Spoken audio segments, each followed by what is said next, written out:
إياك نعبد وإياك نستعين.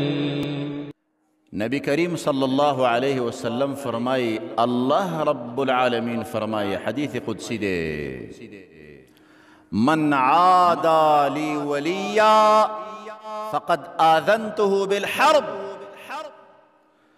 اللہ فرمائی چاچ زما د یو ولی سرا د یو دوست سرا د دشمنی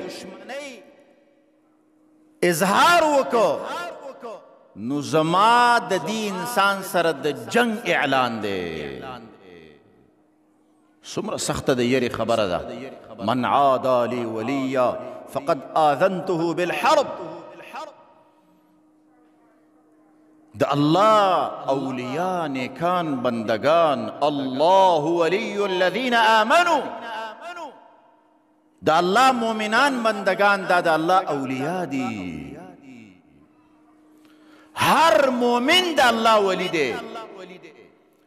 نو د مومنانو سره دشمنی دا د رب العالمین جنگ ته ځان تیارول دي.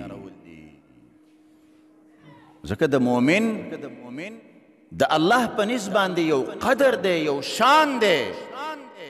نو د ایمان په وجه باندې دا درجه میلاویږي، دا په بل شي باندې نه میلاویږي.